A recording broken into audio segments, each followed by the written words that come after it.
Fala galera, se preparem porque o vídeo de hoje é um vídeo polêmico. Nesse vídeo eu decidi comparar o desempenho da renda fixa, ou seja, do CDI, com o desempenho das ações, no curto e no longo prazo. Será que a máxima falada tanto por aí que as ações no longo prazo performam melhor que a renda fixa é uma verdade? Bom, esse vídeo acredito que vai chocar vocês com as informações, com os estudos que eu trouxe aqui. Não é à toa que o título do vídeo é A Verdade que Você Precisa Saber. Eu tenho certeza que esse conteúdo feito com muito carinho vai agregar e vai mudar um pouco a sua visão, como enxerga o mercado de renda fixa e como enxerga o mercado de ações. Bom, não é segredo para ninguém que o mercado de ações brasileiro cresceu muito no ano passado. Temos dados aqui de 2019 em que o número de cadastros de investidores feitos para operar em mercados de ações foi de 74% de crescimento, ou seja, chegamos no patamar aí de 2,2 milhões de cadastros ativos em plataformas de corretoras no Brasil. É um crescimento surpreendente. E boa parte das pessoas que vieram aí para o mercado de ações vieram por praticamente aí dois motivos. E o primeiro motivo foi o quê? Foi a grande alta que nós tivemos aí nas cotações nas ações nos anos de 2017, 2018 e 2019. Está aqui, por exemplo, um trecho lá de dezembro de 2019, onde a reportagem aqui da Jovem Pan fala do recorde que a Bolsa bateu aí, lá batendo 110 mil pontos, marcando recorde em um dia, né? Batendo seu topo histórico. E também tivemos aí a contribuição das informações. Hoje, o acesso à informação, o acesso a estudar, a entender sobre ações é muito mais fácil, é muito mais tranquilo de ser feito do que foi há 5, 10, 20 anos atrás. Eu, principalmente, quando comecei a investir em ações, não tinha nem um terço do conteúdo que tem hoje disponível para quem quer aprender. Isso, boa parte, se deve às redes sociais. Por isso eu coloquei aqui também YouTube, Instagram e diversas outras redes que ajudam você a chegar a esse tipo de conteúdo. E boa parte dessas pessoas que vieram para o mercado de ações vieram buscando o quê? Vieram buscando maiores retornos. Porém, existe uma máxima no mercado que é uma regra, na verdade, que todo maior retorno é acompanhado de um maior risco, ou seja, as pessoas acabam fazendo esse movimento aqui do slide, elas saem de um risco menor, indo para um risco maior, buscando um retorno também maior. O problema é quando a pessoa não presta muita atenção no risco que ela está correndo. Aí a gente tem um grande problema sendo criado. Quando a gente fala de renda fixa, a gente acaba falando aí dos produtos mais básicos, os produtos que o brasileiro já está acostumado, ou seja, aqueles produtos lá que são ofertados nos bancos ou através das plataformas do Tesouro Direto, como o caso do CDB, o caso da poupança, o caso do Tesouro, aí o Tesouro Selic, e o caso da LCI. A maior parte desses investimentos são indexados ao CDI, então ele tem lá uma taxa fixa que acaba remunerando esses investidores ou diariamente ou a cada mês. Já no mercado de ações, a gente tem aí um mundo vasto, né? Diversas empresas para serem negociadas e compradas a cada dia. Quando a gente olha para o mercado de renda fixa, ou seja, aqui estamos falando do CDI, a gente tem um risco pequeno, então aqui a seta está para baixo demonstrando um risco menor, né? E um retorno também menor comparado a outros investimentos com maior risco. Já no mercado de ações, a gente tem um risco maior, e aí temos a questão do retorno. E aqui a gente se pergunta, será que o retorno em ações vale a pena? Será que vale a pena correr riscos tendo investimentos em ações, a trocar a renda fixa por ações? Se nós observarmos então nesse estudo que eu fiz, o que eu peguei? Eu peguei a taxa do CDI ao longo dos anos comparado a um retorno de 100% do CDI, lembrando que dependendo do tipo de investimento que você faça, você pode receber menos ou mais do 100% do CDI. E comparei também aí as ações através do nosso principal índice, que é o índice Ibovespa. O índice Ibovespa é um índice aí com mais de 60, 70 ações bem diversificadas que representam o nosso mercado pelas ações com maior liquidez e também maior negociações diárias. E aqui temos, então, para começar o nosso estudo, esse gráfico que mostra o que, galera? Que mostra o desempenho do CDI e o desempenho do Ibovespa. Esse desempenho está lá desde 95. E por que desde 95? Antes de 95, a gente tinha outros planos, a gente não tinha um plano real. E é o que acaba dificultando a base de dados para implementar aqui e fazer um gráfico como esse.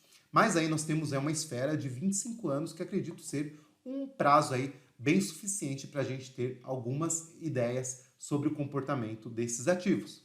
Se nós observarmos desde 95, o mercado de renda variável, ou seja, o nosso Ibovespa, apenas superou o CDI apenas uma vez, que foi aqui um pouco antes lá da crise de 2008. Notem como o retorno do CDI, do retorno do Ibovespa ao longo de todos esses anos foi muito menor do que o retorno do CDI. Temos aqui quem investiu lá em janeiro de 95, R$1.000, um retorno aproximado aí de R$49.000 no final do mês de março desse ano, enquanto quem investiu no Ibovespa lá nesse mesmo período teve um retorno aí aproximado aí de R$15.000 ao longo de todo esse tempo. Só que aqui temos algumas considerações a serem feitas. Após a criação do Plano Real, nós sofremos aí um grande período onde as taxas de juros estavam muito altas. E vocês podem ver isso através desse gráfico aqui. Notem que lá em 95 e 96, nós tínhamos aí taxa de juros mensais na renda fixa pagando cerca de 4,5% ao mês. Era esse o patamar de renda fixa que nós tínhamos lá em 95, o que acaba sendo um jogo bem difícil aí para qualquer empresa, qualquer investimento conseguir um retorno maior do que esse que era visto aí na renda fixa. Então, o próximo estudo que eu fiz foi o quê? Foi excluir esse período aqui, que foi de 95 até 97. Notem aqui que nós já tivemos em 97 uma estabilização aí das taxas. Teve um boom aí onde as taxas voltaram a subir, mas depois houve uma normalização aí. E aqui em 97, se a pessoa tivesse começado a investir em 97, após toda essa crise aí das taxas de renda fixa, notem como o desempenho também não foi muito melhor. Nós tivemos aí o Ibovespa superando por algum tempo aqui o CDI, aí uma superação melhor aí no ano de 2007, 2008, e depois também o Ibovespa volta a ficar abaixo, perdendo e feio aí para o nosso CDI, para a nossa renda fixa. Então, galera, aqui nesses dois estudos temos aí no prazo mais longo, ou seja, no prazo de 20, 25 anos, as ações levando praticamente uma surra da renda fixa, tá?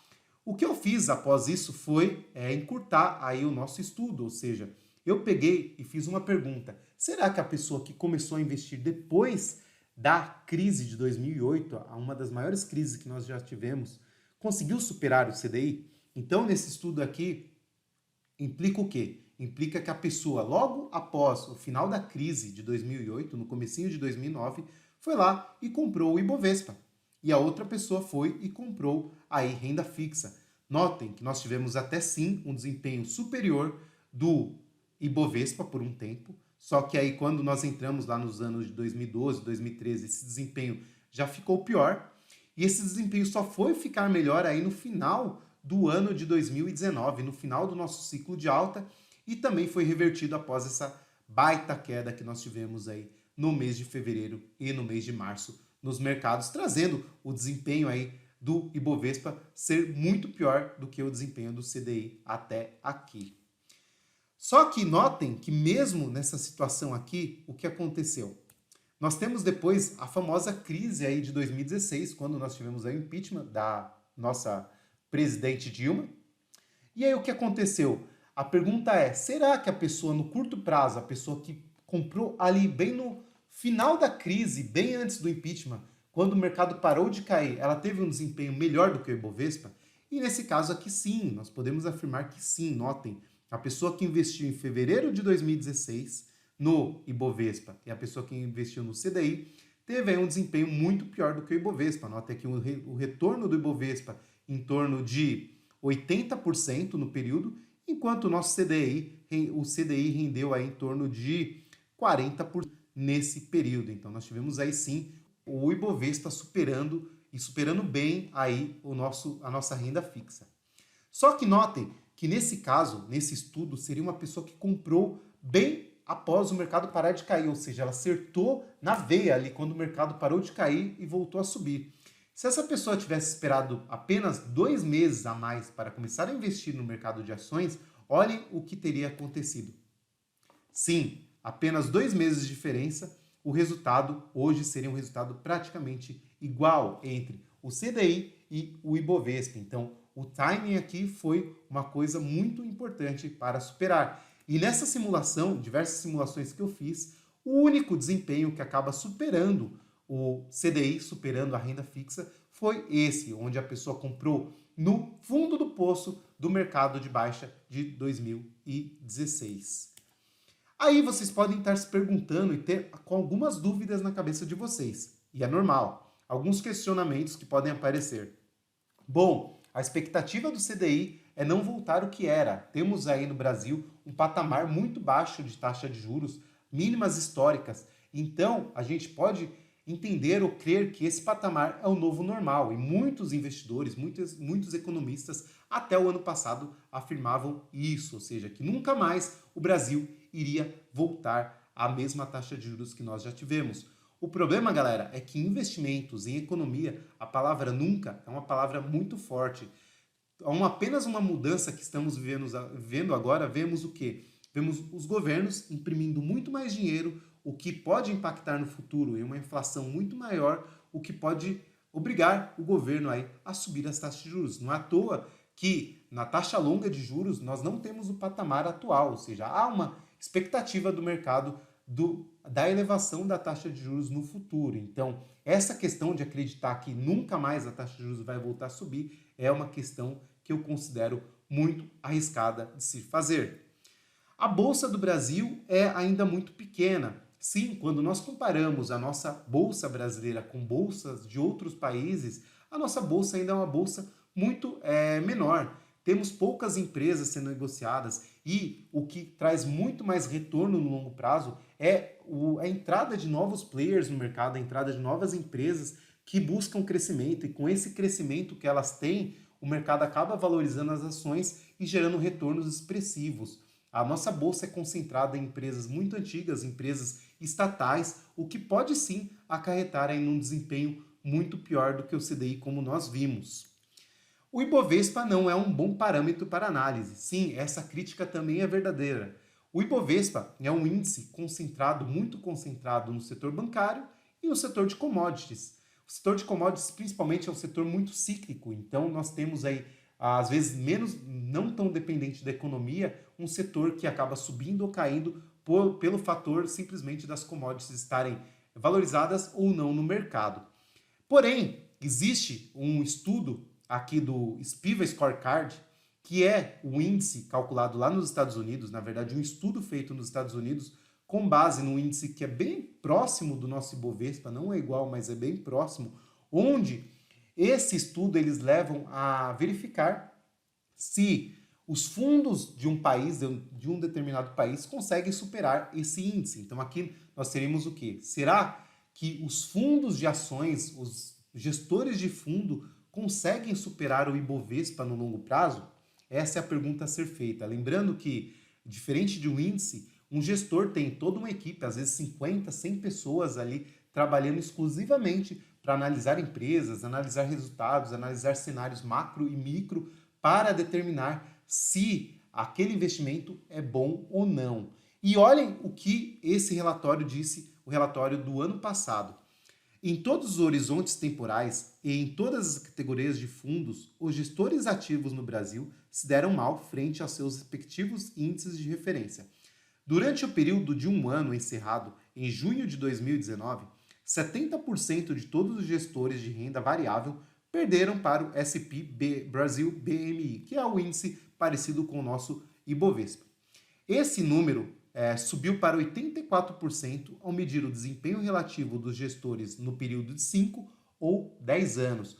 O que significa isso, galera? Significa que praticamente quase 90% dos gestores de fundos do Brasil não conseguem superar o Ibovespa. Então, se a gente acredita que o Ibovespa não é um bom parâmetro para análise, mesmo ele não sendo um bom parâmetro, gestores de fundos não conseguem superar um índice como o Ibovespa, que perde para a renda fixa, como nós vimos.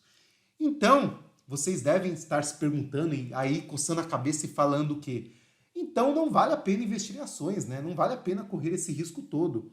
Galera, o ponto é que eu acredito que sim, vale a pena investir em ações, desde que você considere alguns desses pontos que eu coloquei aqui. Investir em ações exige disciplina, estudo, dedicação e resiliência. A gente vê muito aí no YouTube, vê muito em diversos blogs, sites, oba-oba, né? O pessoal investindo em ações como se fosse comprar pão na padaria, né? Ah, põe lá o dinheiro e vai colocando e no longo prazo vai dar certo. E essa falácia no longo prazo é uma falácia muito perigosa, porque quem vai considerar isso daqui 20, 15 anos? Provavelmente essas pessoas que falam isso não vão estar aqui, né? Então, quem as pessoas que seguem esse tipo de análise vão cobrar, né? Jogar a responsabilidade para o longo prazo é uma responsabilidade muito perigosa.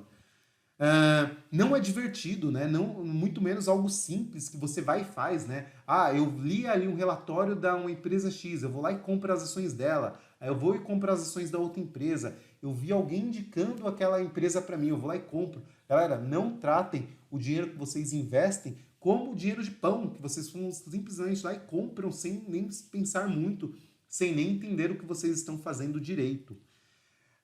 Não é porque você sabe o preço-lucro ou que você sabe o que a empresa faz, porque que isso vai gerar dinheiro. Às vezes a pessoa lê um relatório da empresa, lê lá alguns índices, alguns indicadores, vê que a empresa não tem dívidas, vê que o preço-lucro daquela empresa está muito baixo e vai lá e compra, acreditando que isso é uma boa escolha. O mercado não é tão simplório, não é tão simples quanto algumas pessoas levam a crer.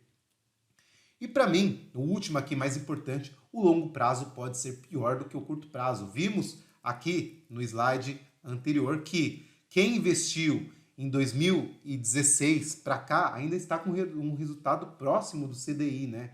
Mas quem investiu lá há 20, 25 anos está aí amargando um resultado bem pífio perto do CDI. E por último, vamos voltar lá no nosso slide. Aqui. Então, o que eu acredito que pode ser aí um viés vencedor para vocês no longo prazo? Primeiro, tenha um bom sistema para operar. Estude, crie o seu sistema, crie o seu modelo para comprar e vender ações. Não copie o modelo de alguma pessoa. Vimos novamente, 90% dos gestores de fundo perdem dinheiro, perdem do CDI no longo prazo. Diversifique. E aqui eu não falo de diversificar em ações, aqui eu falo em diversificar em carteiras macros. Tenha dinheiro em renda fixa, tenha dinheiro em ações no exterior, tenha dinheiro em ações do Brasil, tenha dinheiro em ouro, tenha dinheiro em vários ativos. Diversificação é a alma do negócio. Fuja do senso comum, não é o que todo mundo fala. Comprar na crise, comprar quando o mercado está caindo, comprar lá embaixo, às vezes não pode ser ou não é a melhor saída para vocês. E por último, eu resolvi trazer aqui um pouco de consolo, né? Porque esse vídeo estava ficando um vídeo muito tenso. Aqui é um canal de ações, então vamos tentar um pouco puxar a sardinha para o lado aí das ações também. Eu trouxe aqui um comparativo e adicionei um comparativo do Small 11. O Small 11, para quem não sabe, é o ETF brasileiro que investe exclusivamente em small caps. E nós vemos aqui o que, mesmo com a nossa queda que nós tivemos aí no último mês, nós temos o Small 11, essa linha amarela, superando o Ibovespa e superando também o CDI, desde quando ele foi lá criado em dezembro de 2008. Então, notem o retorno aí do Small 11 sendo superior aos dois índices. Então, temos sim aí uma chance de ser superiores no mercado, encontrar empresas que tenham e agregam valor ao mercado. Aqui é o que eu falei para vocês, volto a falar. Geralmente, o que agrega, o que gera mais valor são as empresas em fase de crescimento. Então, é aquela empresa que veio para a bolsa pequena, começa a girar, captar recursos e consegue ali, através desses recursos, crescer o negócio dela. E através disso ela consegue gerar maior valor para os seus acionistas. Vemos isso através do Small 11. Outra questão importante, galera, da diversificação. Aqui está mais um índice colocado nessa comparação, que é o IVVB11. Para quem não sabe, esse ETF replica o índice amplo de ações americanas. Então, além do retorno das ações dos Estados Unidos, nós temos aqui também a variação do dólar implicada nesse índice. Então, notem como, enquanto o Small 11, enquanto o Ibovespa, nesse período aqui de 2014, foi quando esse índice foi criado aqui no Brasil, até então estão levando uma surra do CDI, nós temos aí o IVVB11 superando e muito esses índices, aí, com retorno acumulado de quase 250%. Aqui a importância, novamente, da diversificação. Aqui a diversificação não só de ativos, mas também a diversificação de países. E por último, o último gráfico, eu trouxe aqui para vocês um gráfico onde traz aí para vocês diversas ações. Então temos aqui o quê? O CDI, lá pintado de verde, embaixo, e aqui diversas ações, algumas que superaram o CDI, outras que não. Então notem, um caso que é muito popular hoje, falado em diversos canais, diversos sites, exemplo do Itaú. É muito fácil pegar uma ação que subiu muito e usar ela como exemplo. Olhem o Itaú, olhem a Magazine Luiza, olhem a ação tal, XY, e aquela ação deu certo, né? O famoso viés do sobrevivente. O Itaú aqui foi uma das ações que mais se valorizou ao longo dos anos, desde lá de 95 até então. Olha o retorno que Itaú deu, um retorno de 26.000%. Então foi a ação aqui com o melhor desempenho das que eu peguei. Mas se vocês observarem a mediana das ações, não está lá em cima, né? Nós temos aqui só 3 ações superando o CDI muito, né, nesse tempo. Temos aí a Vale, temos aqui o Bradesco e temos o Itaú. O restante ou está aqui na média ou está lá embaixo, né? Temos, por acaso, o OIBR, que é a Oi, né? Temos a Braskem, olhem a Braskem aqui lá embaixo. A própria Telefônica, que era um dos maiores... Para vocês terem uma ideia, o setor de telecomunicações no Brasil, nos anos de 95 até 2000, era um dos maiores setores. Banco Itaú, para vocês terem uma ideia também, era um banco menor. Se vocês olharem o relatório da Fortune de 95 até 2010, Banco Itaú não aparecia lá. O banco que aparecia como o banco referência de maior valor no Brasil era o Bradesco e era o Banco do Brasil. E olhem como o desempenho do Banco Bradesco e o Banco do Brasil são bem menores do que o próprio Itaú. Isso mostra que esse banco conseguiu se reinventar ao longo do tempo e superar os seus concorrentes. Não é à toa que as ações subiram tanto, só que pegar esse modelo hoje, um modelo que já deu muito certo, e falar, olha como foi fácil comprar Itaú lá embaixo, lá no fim, no começo, é uma falácia. Tá legal, galera? Temos aqui exemplos de empresas aí quase indo à falência. Olha aqui, no caso de OIBR, que já foi uma ação que performou muito bem, aqui está quase aí na mínima, né? Quase zerado o valor dela. Então, um gráfico aqui muito impactante que mostra como é possível, sim, as ações superarem o CDI, superarem até os índices, mas como é possível também que a seleção das ações que você fez hoje podem, sim, no futuro, ser uma futura Braskem, ser uma futura Oi, ser uma futura Vivo aqui, no caso, ou até uma Uzi Minas, que nunca conseguiram superar aqui o Ibovespa. O Ibovespa não, o CDI aqui nesse gráfico, legal? Esse, então, é o ponto principal. Eu acho que esse conteúdo vai trazer aí um estalo para vocês, principalmente sobre a questão da diversificação, a questão de não se expor excessivamente ao risco. E esse acho que é o caminho para o sucesso no mercado de ações no longo prazo. Não coloque todas as fichas no mesmo lugar, não coloque todos os ovos na mesma cesta. Como eu disse, galera, esse assunto foi um assunto feito com muito carinho, uma pesquisa feita com muito cuidado para vocês. Se vocês gostaram do conteúdo, deem um like, não se esqueçam de seguir aqui o canal e compartilhar esse assunto também com um amigo, com um colega, com um grupo de WhatsApp de vocês que tem aí conteúdo sobre ações para poder agregar a mais pessoas esse tipo de conteúdo. Legal, galera? Então, Por hoje é só, até o próximo vídeo. Um forte abraço para todos vocês.